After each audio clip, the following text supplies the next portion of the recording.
अब आगे बढ़ेंगे और बात करते हैं ब्रोकरेज हाउस के रिपोर्ट्स की। ढेर सारी रिपोर्ट्स भी आई हैं इस बीच, कुछ नतीजों पर और कुछ कंपनियों पर।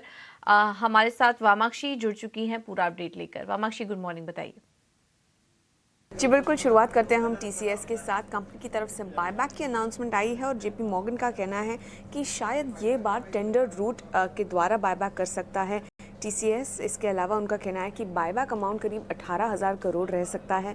ओवरऑल कोई भी इम्प्रूवमेंट नहीं नज़र आ रहे हैं डिस्क्रिशनरी डिमांड और persistent uncertain macro economic environment भी है और इसी के चलते जेपी मॉर्गन टीसीएस पर अपनी अंडरवेट की राय को बरकरार रख रहे हैं, टारगेट प्राइस 2,900 रुपये के साथ। इसके अलावा हम देखेंगे डाबर भी हमारे रेडार पर रहेगा। मैक्वारी का कहना है कि ब्रॉडली कमेंट्री इन लाइन रही है। ओवरऑल जो ईयर ऑन ईयर डिक्लाइन नज़र आया है फूड सेगमेंट के सेल्स में, वो लार्जली वन ऑफ फैक्टर्स के चलते नज़र आया है। तो ऑल इन ऑल मैक्वारी ने अपनी न्यूट्रल की राय बरकरार रखी है डाबर पर। डाबर पर मॉर्गन स्टैनली की तरफ से भी रिपोर्ट आ रही है और ये हाईलाइट कर रहे हैं कि top line growth weaker then expected रहा है, मगर ग्रॉस मार्जिन फ्रंट पर थोड़ा सा सुधार नजर आ रहा है। प्री फेस्टिव स्टॉकिंग ये बार थोड़ी सी डिले होते नजर आई है और ओवरऑल ये Q3 में कंटिन्यूड रहेगी। तो all in all Morgan Stanley ने डाबर पर अपनी ओवरवेट की राय को बरकरार रखा है।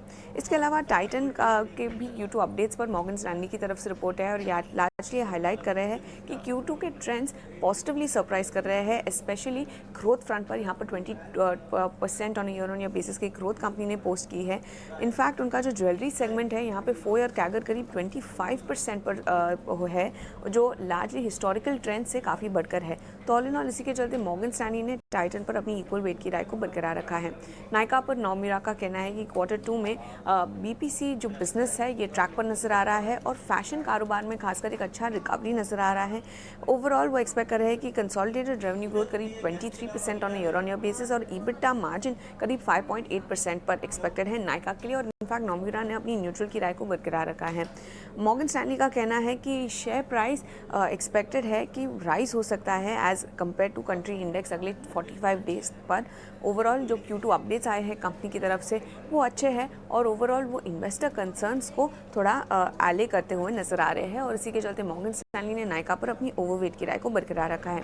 और आखिर में हम फोकस करेंगे बैंक ऑफ बड़ौदा पर। मॉर्गन स्टैनली का कहना है कि काफ़ी हेल्दी लोन ग्रोथ नजर आई है Q2 में। In fact domestic term deposit growth में थोड़ा सा मॉडरेशन जरूर नजर आया है, मगर ओवरऑल मॉर्गन स्टैनली ने बैंक ऑफ बड़ौदा पर अपनी ओवरवेट की राय को बरकरार रखा है, टारगेट प्राइस 235 रुपीज़ के साथ। बहुत बहुत शुक्रिया वामाक्षी आपका ये सारी जानकारी देने के लिए। चलिए अब आगे बढ़ते हैं ट्रेडिंग कॉल्स पर और आज ज़्यादातर बिकवाली की ही राय आ रही है एक्सपर्ट से। जेएम फाइनेंशियल ने जेएसडब्ल्यू स्टील में बिकवाली की राय दी है। 760 के नीचे आए तब यहाँ पर बेचिए जेएसडब्ल्यू स्टील को 730 721 के लक्ष्य के लिए। और अदानी पोर्ट्स में भी बिकवाली करने की राय 825 के नीचे आया अदानी पोर्ट्स, तब बेच के चलिए 790 से 776 के लेवल्स देखने को मिल सकते हैं। स्टॉप लॉस होगा 843 का।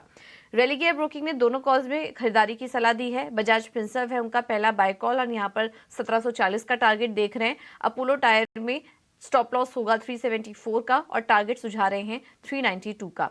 स्वास्तिका मार्ट ने मेट्रोपोलिस में खरीदारी की सलाह दी है। 1520 का लक्ष्य देख रहे हैं। स्टॉप लॉस होगा 1450 का।